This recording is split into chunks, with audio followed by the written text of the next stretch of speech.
할렐루야, 할렐루야. 11월 마지막 주 사부 예배에 오신 여러분들을 주님으로 환영하고 축복합니다. 이제 좀 쌀쌀해지니까 정말 초겨울 된 것 같죠. 한낮의 기온도 10도를 넘지 않고 영하에 가까운 이 날씨가 되니까 정말 겨울이 온 것만 같습니다. 여러분, 겨울이 왔다는 것은 또 무엇을 의미합니까? 겨울이 지나면 또 봄이 오지 않습니까? 겨울이 왔다는 것은 이 한 해를 마무리하고 새 해를 시작한다는 것 아니겠습니까? 올 한 해 하나님께서 우리에게 주신 그 은혜를 살펴보며 앞으로 함께할 그 하나님의 은혜를 기대함으로 나아갈 수 있고 소망할 수 있는 그런 사부 예배가 되기를 주님의 이름으로 축복합니다. 여러분, 제가 지금 입고 있는 이 정장은 제가 결혼할 때 산 정장입니다. 약 한 9년째, 10년째 같이 입고 있는데 입을 때마다 참 많은 것들이 떠오르고 많은 것들이 또 스쳐 지나갑니다. 조금 끼는 것 외에는 별다른 거 없고 조금 더 달가져 건 외에는 그 별다른 것이 없는 이 정장이지만 이제는 이 정장을 만들었던 회사에서 정장을 안 만들더라고요. 그래서 수선밖에 할 수 없고 이런 이 종류를 이런 핏을 구할 수 없는 좋은 게 아닙니다. 비싼 게 아닙니다. 잘 안 팔려서 그만둔 것 같습니다. 근데 저는 이 옷을 입을 때마다 해마다 생각나는 게 제가 결혼을 가을쯤에 했다 보니까 가을과 겨울 넘어가는 그쯤에 하다 보니까 이때쯤에는 어련히 많이 하는 것이 제가 했던 결혼과 더불어서 이 교회의 어떤 행사들 사역 가운데 총회를 많이 하지 않습니까? 흥미롭게도 참 감사하게도 저희들이 지금 살고 있는 세상은 얼마나 스마트합니까? 어떤 사진을 찍어서 클라우드 저는 지사의 클라우드를 이용하는데 1년 전 사진, 2년 전 사진, 7년 전 사진 다 떠올려 보여줍니다. 해마다 이맘때쯤 되면 총회를 하는데 제가 총회를 하고 난 다음에 함께 했던 그런 임원들 제가 했던 그 총회 기록은 지금 사진으로 남아있지만 제가 사역하고 난 다음에 그 모든 기록들은 그런 사이버상에 인터넷에 클라우드에 남아있는데 참 이게 스쳐 지나갈 때마다 많은 생각들이 나고 또 많은 것들을 또 되돌아보게 되었습니다. 같은 일을 하고 같은 어떤 상황에 같은 어떤 업무를 해야 되지만 다른 어떤 결과, 다른 어떤 이야기, 스토리를 기록해 나갔던 그런 모습들을 떠올려 보았습니다. 제가 언제쯤 한번 말씀드린 적이 있는데 우리 종교 개혁자, 우리 이 개혁주의 교회, 우리 장로교 교단 또한 이 개혁주의 뿌리를 두고 있는데 이 개혁주의 교회를 시작하게 된 이 종교 개혁을 일으킨 마르틴 루터가 이러한 말을 한 적이 있습니다.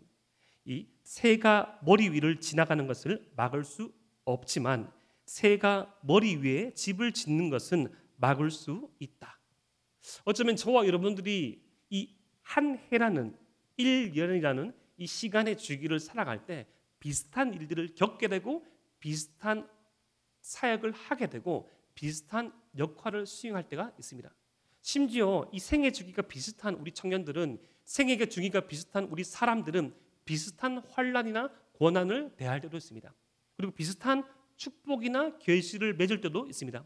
하지만 이 비슷한 거의 유사한 그런 상황이 어떤 결과가 주어질지라도 다른 결론, 다른 이야기, 다른 시선, 다른 해석을 하는 것을 보게 됩니다. 감사에 대한 이 시리즈 말씀, 이 한 달의 말씀을 마무리하면서 이 감사의 절정이라 볼 수 있는 이 자족, 스스로 만족하는 그 단계, 정말 하나님의 은혜 앞에 기뻐할 수 있고 상황을 재해석할 수 있는 이 감사의 끝판왕이라 볼 수 있는 이 자족의 일을 어떻게 할 수 있는가에 대한 그러한 어떤 해석, 어떤 답들을 오늘 말씀을 통해서 찾아보기로 하겠습니다. 지난주의 말씀이 이어서 이 빌립보서 말씀은 사도 바울이 감옥에서 기록한 말씀입니다. 빌립보서를 기록할 때 사도 바울의 생애는 아마 길면 한 7년에서 8년, 짧으면 한 1, 2년 정도의 생애가 남지 않았습니다. 사도 바울도 이 십수년의 수십 년의 선교 여행을 통하여서 그 몸과 마음이 많이 지쳐있고 힘든 상황이었습니다. 그의 사역을 마무리하면서 그가 투옥 생활을 하고 있을 때, 감옥 생활을 하고 있을 때 그를 적극적으로 후원해 주는 교회가 있었으니 그 교회가 바로 빌립보 교회였습니다. 그런데 당시 이 로마 이 제국 내의 감옥 생활은 이 투옥된 죄수의 후원을 해줘야 되는 사람이 있어야 됩니다. 특히 로마 사회는 후견인 제도라는 제도가 잘 발달된 사회로서 이 감옥도 죄를 지어서 들어가지만 감옥에 들어가 있는 그 사람을 나라가 제국이 먹여 살린 것이 아니라 이 기본적인 것만 먹여 살리고 나머지 것들은 아주 정말 생존 외에 그 나머지 것들은 후견인들, 소위 말하는 옥바라지를 하는 어떤 공동체 개인이 있어야 됐습니다. 그런데 이 사도 바울의 감옥 생활에서의 후견인이 바로 빌립보 교회였는데 어떤 이유였는지 모르겠지만 그 후원이 끊어지게 되었습니다. 얼마나 힘들었을까요? 당시 로마 제국의 그런 투옥 생활을 기른 역사적 기록물을 살펴보면 겨울철날 이 후원이 끊어지면 너무너무 춥게 지냈답니다. 이 연료도 이 사람 차별하면서 떼어가고 난방도 다르고 특히 덮는 이불 캐봤자 가죽옷들 어떤 좋은 어떤 짐승의 그런 가죽들 털들 그걸 덮어야 되는데 후원이 떨어지면 그렇게 하지 못하는 거죠. 먹는 것도 그리고 또 감옥 안에 있으면서도 로마 제국에 내어야 되는 세금이 있는데 그 세금을 내지 못하는 몸으로 때워야 했습니다. 얼마만큼 힘들었을까요? 누구는 매트리스에 자고 있고 누구는 쿵쿵 뛰어도 흔들리지 않는 에이스 침대 위에 자고 있고 누구는 아침에 일어나서 블랙커피를 마시면서 토스트를 먹으면서 그렇게 지내고 있는데 거의 생존, 거의 죽지 않을 것만만 맞고 내일 세금이 없으니까 몸으로 때우고 또 몸으로 때울 게 없으면 또 맞고 그런 일들이 반복되고 있었는데 다시금 빌립보 교회의 바울을 향한 후원이 시작되었다고 합니다. 그것을 두고 사도 바울은 빌립보서 4장 10절에서 그 소회를 그 감격을 이렇게 말합니다. 우리 빌립보서 4장 10절 말씀을 함께 읽어보겠습니다. 시작. 내가 주 안에서 크게 기뻐함은 너희가 나를 생각하던 것이 이제 다시 쌓기 남이니 너희가 또한 이를 위하여 생각은 하였으나 기회가 없었느니라. 아멘. 지금 기뻐하고 있습니다. 그렇죠. 끊어졌던 후원이 다시 시작된 것을 이제 다시 싹이 남이라고 표현하고 있습니다. 와, 감사하다. 다시금 나를 향한 케어가 시작되었구나. 다시금 나를 향한 그런 편지가 도착하고 사랑의 어떤 관심이 도착하고 나를 살펴주고 있구나. 그런데 그간에 서운할 수 있잖아요. 빌립보 교회 또한 사도 바울이 그렇게 많은 관심과 사랑을 쏟았던 곳인데 서운할 수 있잖아요. 서운할 수 있는 사도 바울의 마음이었지만 사도 바울은 어떻게 표현합니까? 10절 후반부 말씀 보니까 생각은 하였으나 기회가 없었느니라. 너희들이 생각을 했지만 기회가 없어서 나를 도와주지 못했더라고. 그때 왜 그랬어? 내가 너희한테 얼마나 잘했는데 내가 이 교회에 얼마나 물심양면 정말로 봉사하였는데 왜 그랬으라고 말하지 않냐고. 이유가 있겠지. 도와줄 수 없었던 이유가 있겠지. 그리고 이제 그 기회가 생겨서 나를 다시 더 도와주고 있도록 이 만족하고 감사하는 그 마음을 나누고 있습니다. 지금 바울은 기뻐하고 있어요. 지금 상황과 처지의 개선만을 생각한 기쁨이 아니라 그는 빌립보 성도들의 상황을 헤아리면서 이러한 상황으로 말미암아 나를 도와주는 것으로 그치는 것이 아니라 주님을 향한 그 깊은 마음 또한 더욱더 넓어져가는 주님과의 그 깊은 관계성을 두고서도 기뻐한다는 것이죠. 내가 좋아서 도와주는 것도 있지만 나를 통해서 흘러갔던 하나님의 은혜에 합당한 반응으로 도와주기에 더 깊은 신앙, 더 깊은 주님과의 관계로 나가는 것을 두고 기뻐하고 있다는 것입니다. 사랑하는 에바라비 청년 여러분, 제가 여러분들과 함께 한 지 2년쯤의 시간이 되었습니다.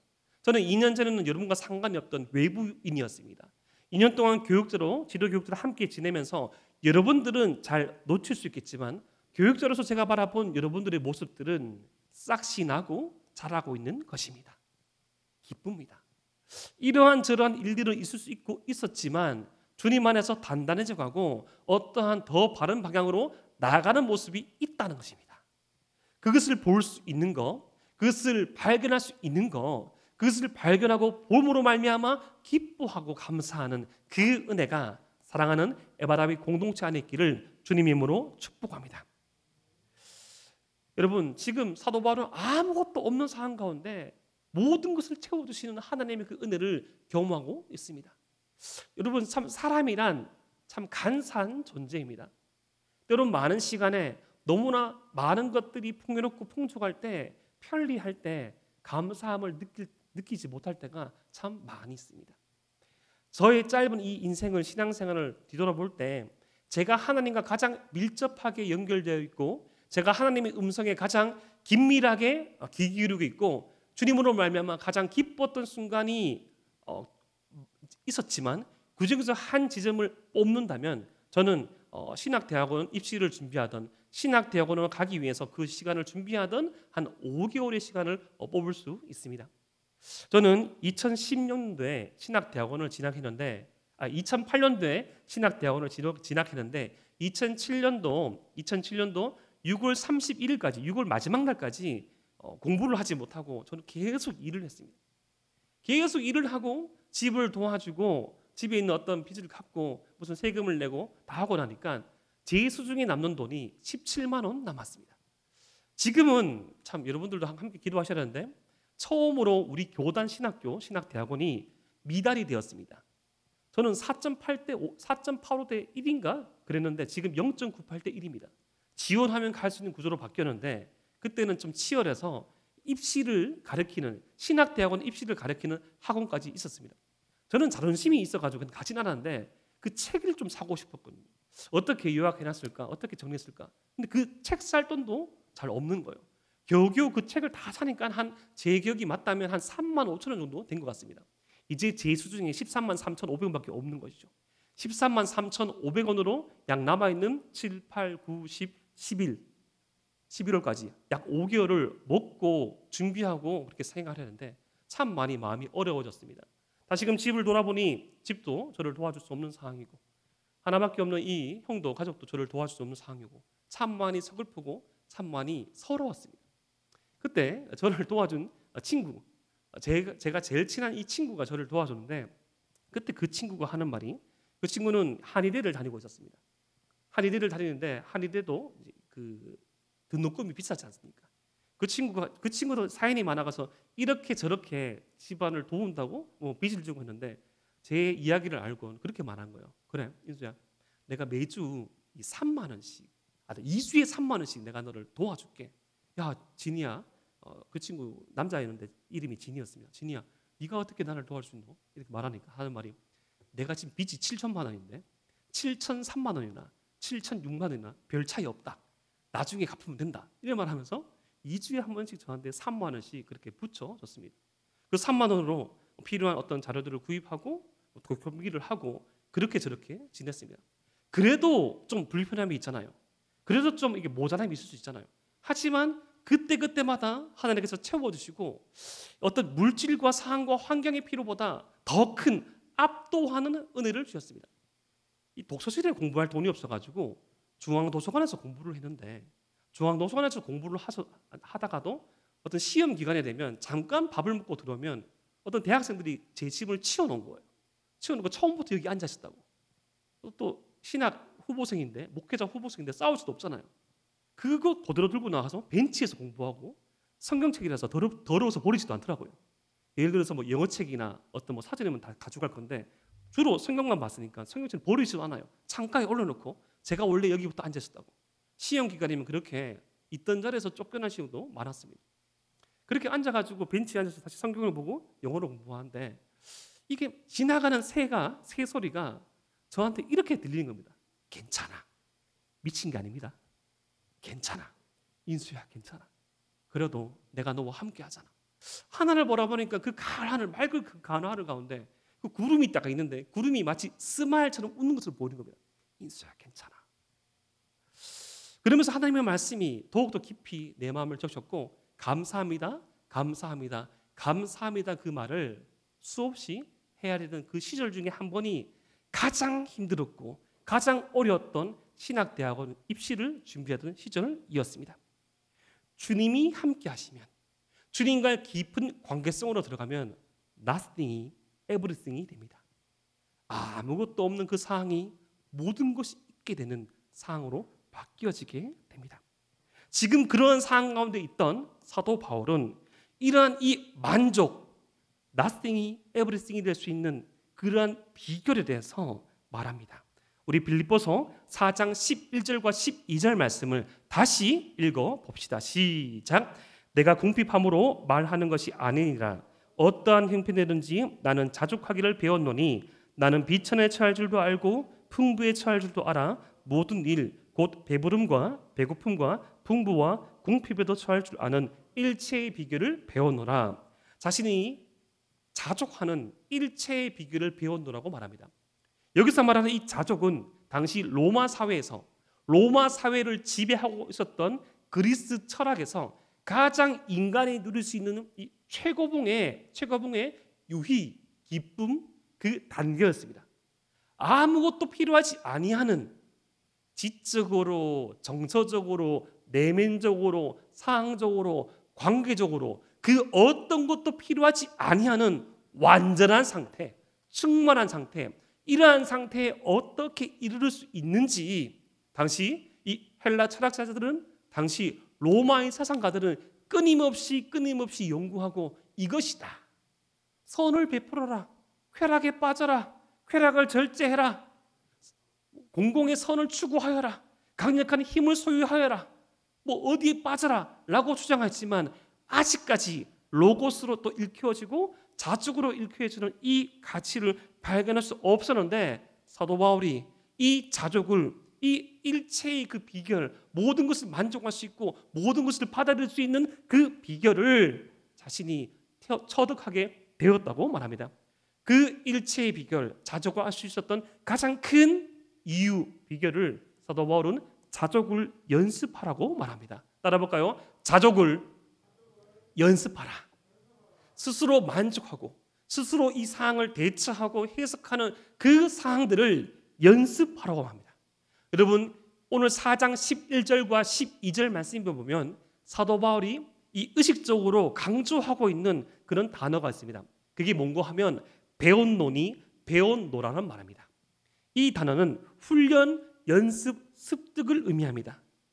여러분, 이 자족하기 위해서 이 훈련, 연습, 습득이 필요하다는 것입니다. 여러분, 무엇을 연습해야 할까요? 여러분, 이 습관의 힘이라는 책이 있습니다.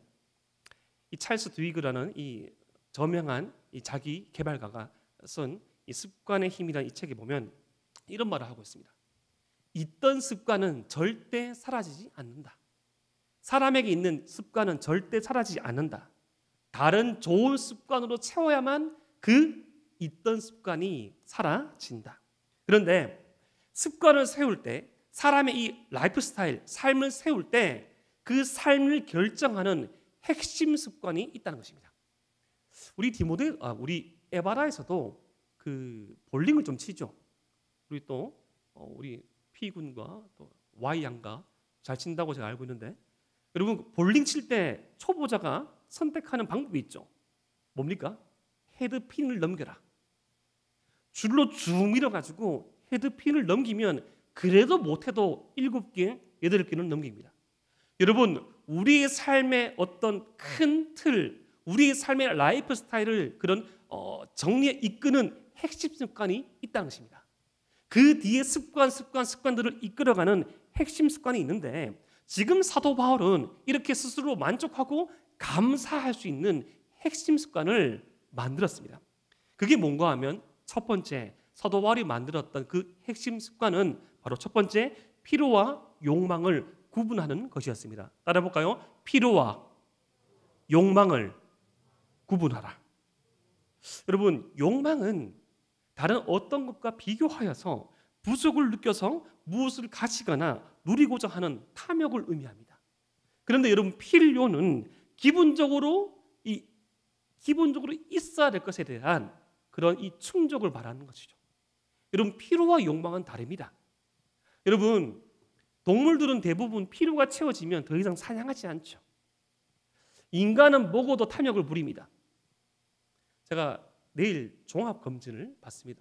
수년 만에 종합검진을 받게 돼가지고 제가 금식보다 더 힘든 게 식단조절인 걸 처음 알았습니다. 제가 예전에 어떻게 그 종합검진 받았는지 까먹었습니다. 계속 이 중망 3일 동안 먹게 되고 이제 뭐또 비용을 지불하고 하다 보니까 잘못될까 싶어가지고 철저하게 지킨다고 이렇게 막 미움만 먹고 하는데 사람 죽겠더라고요. 뭐 두통이 막 생기고 그런 뭐 남일 아니라고 너무 반응하지도 않네요. 죄송합니다.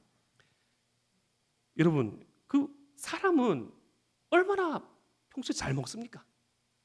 저도 이 식단을 조절하다 보니까 먹을 수 있는 게 한정되다 보니까 그 둘째 날인가 어젠가 백미랑 생선만 먹을 수 있다고 해가지고 백미랑 생선을 먹는데 저희 집은 원래 잡곡밥만 먹거든요.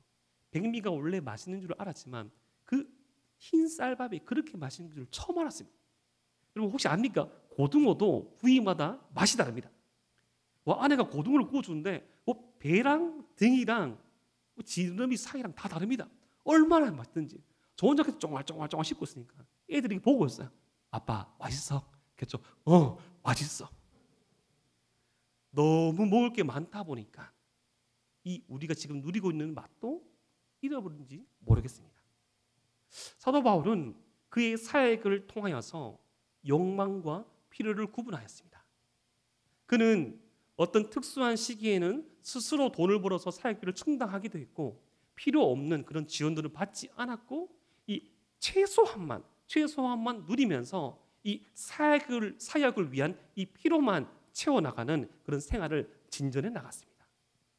사랑하는 에바라비 청년 여러분, 우리 삶의 필요를 채우시는 하나님을 신뢰합시다. 하나님은 우리 삶의 필요를 채우시는 분입니다.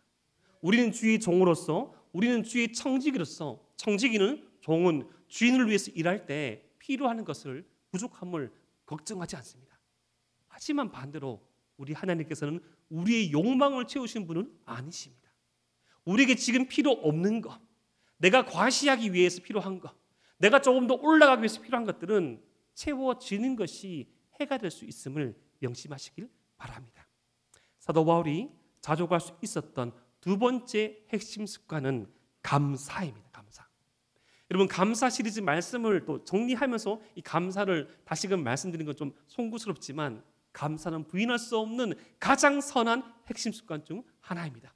특별히 여러분 로마서부터 이 사도 바울이 쭉 적었던 이 서신서들, 이 디도서까지 말씀 한번 읽어보십시오. 사도 바울이 서신의 거의 다 처음과 끝에는 이 편지를 받을 그리고 이 편지를 보내는 이 편지와 관계된 자들을 향하여서 감사의 마음을 표합니다. 특별히 복음의 진수를 담고 있는 로마서 말씀을 읽어보면 그 마지막 장쯤에서 많은 사람들을 열거합니다. 이렇게 고맙고 저렇게 고맙고 이렇게 감사하고 이렇게 감사하고 오늘 우리가 다루고 있는 이 빌립보서도 마찬가지고요. 모든 서신서에는 감사한 마음들이 표현되어 있습니다. 감사를 선택한 바울, 감사를 습관으로 삼은 바울. 여러분 한번 해보셨습니까? 지난 주간 의식적으로 감사합니다. 감사합니다. 감사합니다. 감사합니다. 감사합니다.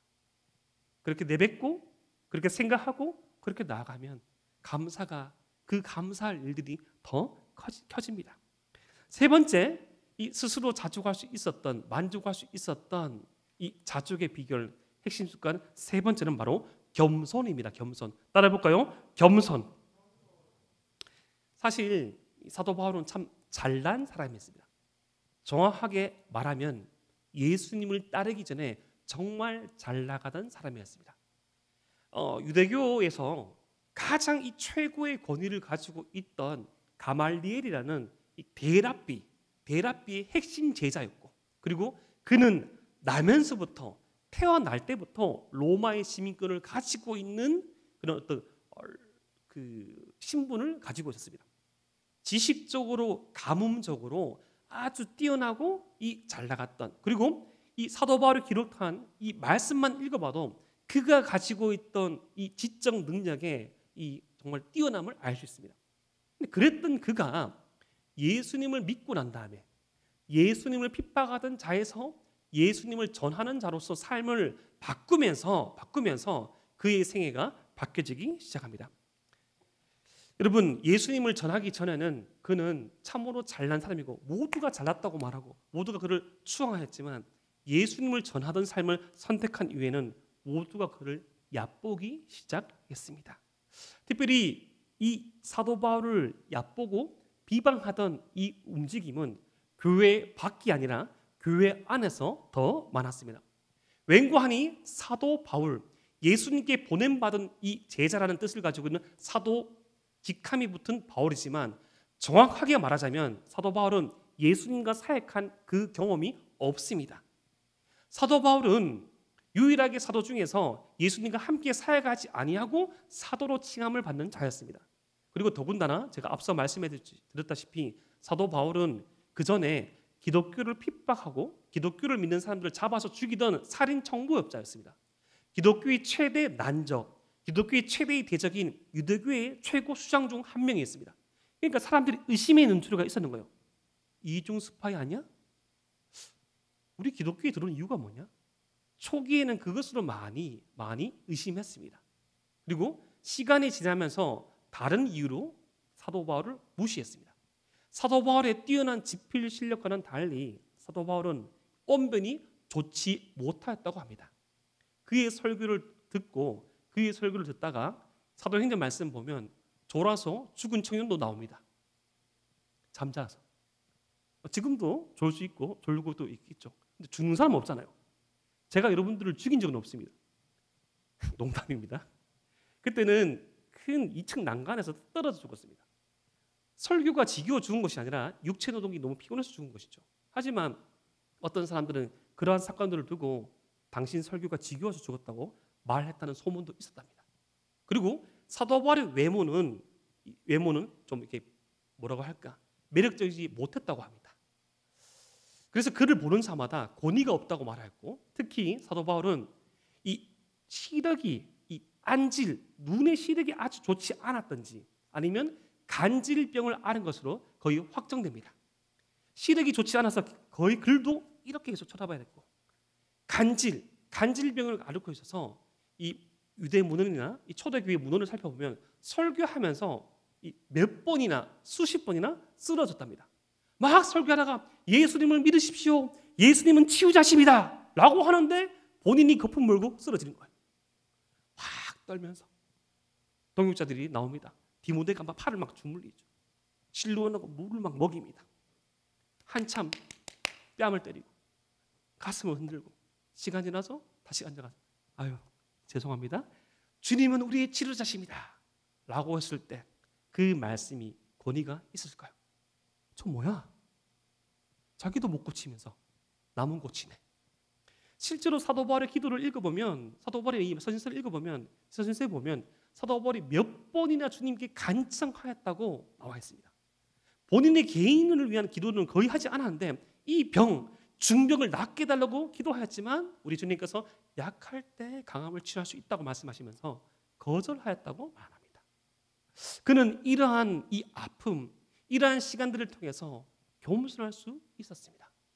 그는 영적으로 이 세 번째 하늘이라는 이곳까지 갈 수 있었던 뛰어난 영적인 경험을 가지고 있었지만 많은 교회를 세우고 많은 사람들에게 영향력을 줬지만 그럼에도 불구하고 그에게 있었던 이런저런 아픔들을, 이런저런 가시들을 가지고 자신의 삶을 비관하고 비판하는 것이 아니라 더욱더 겸손한, 본인이 죄인 중에 괴수라고 말하는 이 자에 이르기까지 겸손한 사역을 계속했던 것입니다.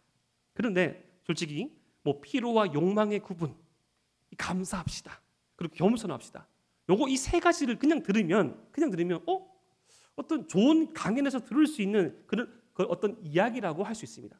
사도 바울이 겸손하고 감사하고 이 피로와 욕망, 우선순위를 구분할 수 있었던 그 모든 원동력이 있었는데 그 원동력이 제일 중요합니다.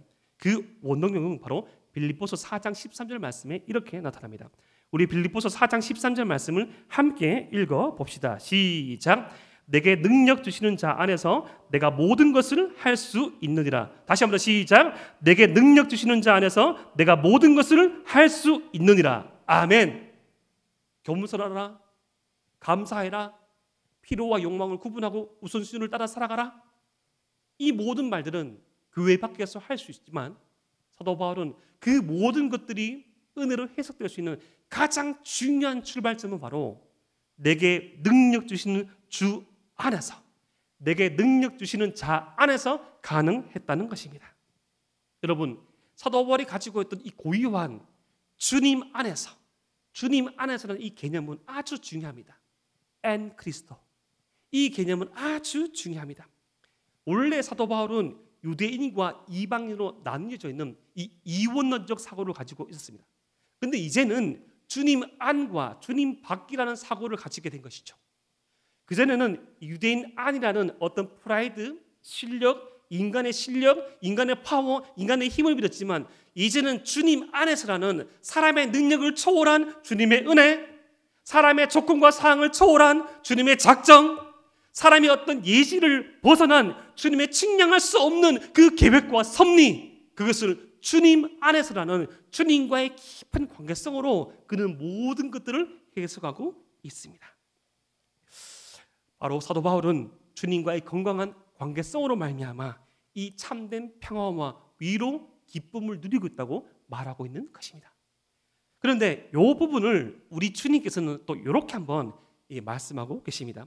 이 진리, 주님 안에서의 진리를 예수님께서는 요한복음 15장 5절에서 이렇게 말씀하십니다. 우리 요한복음 15장 5절 말씀을 함께 읽겠습니다. 시작. 나는 포도나무요 너희는 가지라. 그가 내 안에 내가 그 안에 거하면 사람이 열매를 많이 맺나니 나를 떠나서는 너희가 아무것도 할 수 없느니라. 아멘. 여러분, 세상은 열매에만 집중하죠. 세상은 눈에 보이는 것에 집중하지만 우리 주님께서는 먼저 열매에 집중하지 말고 너희가 가지 되었던 것을 잊지 말고 내 안에 꼭 붙어 있으라고 말합니다. 주님과 상관 있는 삶, 주님을 의지하는 삶, 주님을 생각하는 삶, 주님과 깊은 관계 가운데 있는 그 관계성을 유지하라고 말씀합니다. 세상은 자꾸 가지 끝에 있는, 가지 중간에 있는 열매를 보러 가지만 가지가 나무에 붙어 있어야지 열매를 맺죠.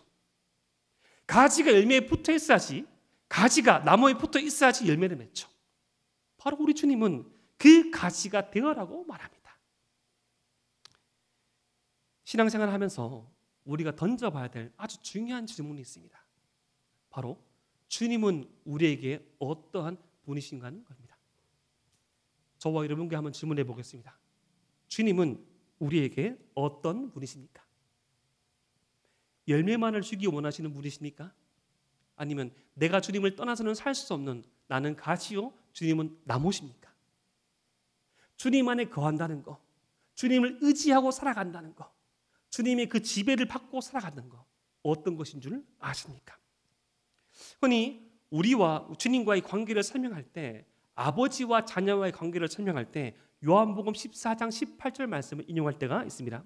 내가 너희를 고아와 같이 버려두지 아니하고 너희에게로 오리라. 요한복음 14장부터 16절까지 말씀은 마지막 주님의 이 끝 설교인데, 그때 이제 부활 승천을 앞두고 우리 주님께서 제자들과 제자를 이후에 믿을 모든 성도들에게 이렇게 말씀하는 거예요. 이제 내가 이제 하늘 위로 올라간다. 하늘로 올라간다 하여서 너희들을 땅에 떨어져 있는 부모 없는, 아무런 의지할 사람 없는 이 부하처럼 두는 것이 아니라 반드시 내가 너희에게로 올 것이라고, 성령님으로 말미암아 함께하고 말씀으로 말미암아 함께하고 이 성령과 주님과 말씀을 믿는 공동체로 더불어서 함께하리라. 내가 너희를 고아처럼 버려두지 않겠다고 말씀하셨습니다. 그런데 저와 여러분들은 너무나 많은 시기에 우리 스스로를 아무도 의지할 수 없고 아무도 도와줄 이 없는 존재로 생각할 때가 많습니다. 내 혼자 해야 돼. 내 스스로 해결해야 돼. 내가 어떻게 한번 해봐야 돼. 주님을 믿는다고 하면서도 문제와 어려움과 이 상황 앞에 처면 자꾸 시야가 좁아집니다. 마치 아무도 도와주지 없는 존재인 것처럼 내가 극복해야 돼. 괜찮은 척하고 잘 나가는 척하고 씩씩한 척하고 그럴 때 없습니까? 아니면 그냥 난 섬기지만 그냥 난 잘 모르겠어. 신앙생활 너무 힘든 것 같다. 우리 게 정말 너무 힘든 것 같다. 아니 그냥 내가 너무 힘든 것 같다 라고 말하면서 모든 결론을 내려버리거나. 하지만 우리 주님께서 우리를 고아처럼 버려두지 아니하시고 우리에게 모든 것을 함께 하실 수 있고 우리의 모든 것을 채워줄 수 있는 아버지이심을 믿으시길 바랍니다. 정말로 우리를 우리답게 하는 것은 아버지 되신 하나님과의 관계입니다. 정말 우리의 신앙생활을 풍성하게 하는 것은 당장 우리 삶의 문제가 해결되는 것이 아니라 나를 사랑하시고 나를 신뢰하시고 나를 바라보시는 이 주님, 그 주님을 인식하고 의존하고 의지하고 간구하고 그분과 대화하고 살아가는 이 관계성이 있는 신앙 생활입니다. 여러분, 관계로 누리는 은혜들이 참 우리에게 많습니다. 여러분, 올 한 해를 한번 돌아보십시오. 우리가 지금 이 자리까지 오기까지 나를 도와준 그 많은 은혜의 관계들이 있습니다. 관계로 누리는 은혜들이 참 많이 있지요. 내가 누리는 은혜들, 그리고 나로 인해서 어떻게 보면 나의 주변의 사람들이 누리던 은혜들, 나로 인해서 내가 사랑하는 사람들이 누리던 은혜들. 제가 대구를 떠나 다른 지역에서 사역을 할 때 그때 당시 사역하던 교회에서 혼자 뭐 그렇게 그 지역에 있어서 그런지 모르겠지만 참 저와 저희 가정을 잘 돌봐줬습니다. 저희 친구가 되어주기도 하였고 저희 아이들의 친구가 되어주기도 하고 여러 가지 많은 몸들을 채워주면서 주님과의 선한 이 관계로 말미암아 채워주는 이 은혜가 참 기뻤다라는 것을 발견했습니다. 그런데 그 앞전의 신앙생활을 또 돌이켜보니까 제가 유년에서 청소년에서 청년에서 성인이 되기까지 이끌어주고 채워주던 선배와 후배와 동역자, 친구들이 있더라고요. 한도 끝도 없이 채워주시는 주님의 은혜가 계속 있더라고요. 대구에 다시 돌아와서도 우리 공동체를 바라보고 나갈 때 주님께서 예비하신 그런 손길들이 있고 주님께서 예비하신 그런 동역자들이 항상 있다는 것을 참 발견하면서 감사했습니다. 작년 어느 시간이었습니다. 저희 어머니께서 어떤 검사를 받으러 갈 때가 있어가지고 어떤 병원을 방문했는데 아무 생각 없이 방문한 그 병원에 보니까 이제 우리 이제 지체 중에 한 분이 계신 거예요. 계셔가지고 저는 이제 어머니께서 약간 정신이 없으시거든요. 없으셔가지고 가끔씩 횡선 수술을 할 때도 있고 왔다 갔다도 할 때도 있는데 뭐 일을 처리하고 나와 있는데 밖에 딱 나와 있는데 어머니를 찾다가 살짝 잊어버린 줄 알았는데 밖에서 이제 지체가 그 어머니랑 얘기를 하고 있더라고요. 차에 타오면서 어머니께서 하신 말씀이 그 지체가 참 저에 대해서 뭐 아부가 아니라 참 감사하다는 말을 했다면서 어머니가 참 마음에 큰 어떤 위로와 은혜를 받았다고 하는 얘기를 들었습니다. 짧은 시간이었지만 그 어떤 관계성으로 인한 그런 위로와 감사들, 그것들이 계속적으로 이어져 나가는 저의 생애와 여러분들의 생애를 바라보면서 우리 이 복잡한 관계처럼 보이지만 십자가 보혈로 덮여져 있는 이 관계, 주님의 은혜로 점철된 이 시간들은 그 어떤 것도 끊을 수 없고 그 어떤 염려와 아픔도 침범할 수 없음을 바라보게 되었습니다. 우리 주님께서 이렇게 말씀하셨죠. 마태복음 6장 34절 말씀. 그러므로 내일 일을 위하여 염려하지 말라. 내일 일은 내일이 염려할 것이요 한 달의 괴로움은 그날로 족하니라. 아멘. 우리 주님께서 당시 너무나 어려운 시간들을 살아가던 그 사람들에게 내일 일을 걱정하지 마라. 내일은 너희의 시간이 아니라 내일은 나의 시간이다. 우리 하나님의 백성은 오늘 하루를 일용할 양식으로 일용할 은혜로 살아가는 존재이다. 오늘까지 함께한 내가 내일 앞서 가서 행할 것이니 염려하지 말라라고 말씀하셨습니다. 염려하십니까? 현재 우리 삶 가운데 얼만큼 만족하십니까? 내일은 우리 주님의 시간이고 우리 이 시간들은 우리 이 존재는 너무나 많은 너무나 심오한 하나님의 은혜 가운데 있으며 지금까지 여기까지 우리를 두게 하신 그 은혜의 관계성 가운데 우리가 있음을 발견하게 되기를 소망합니다. 내가 걱정거리 가운데 쌓여져 있는 것이 아니라 나를 지지하고 나를 사랑하고 나를 응원하는 공동체 가운데 있고 그 누구보다 나를 잘 아시는 그 주님께서 나의 모든 것이신 주님께서 내 음성 한마디 들으시고 나의 그 쉬는 소리에 반응하시고 나의 그 미래에 그 누구보다 관심 가지고 계신다는 것을 확신하기 바랍니다. 그것을 발견한 사도 바울이 어떠한 형편이든지 자족할 수 있다, 만족할 수 있다고 말한 것입니다. 모든 것이 있어서가 아니라 그 어떠한 상황을 초월해서도 함께 하시는 그 주님으로 말미암아 만족하고 감사한다고 한 그 사도 바울의 고백이 저와 여러분 가운데 있기를 주님의 이름으로 축복합니다. 기도드리겠습니다.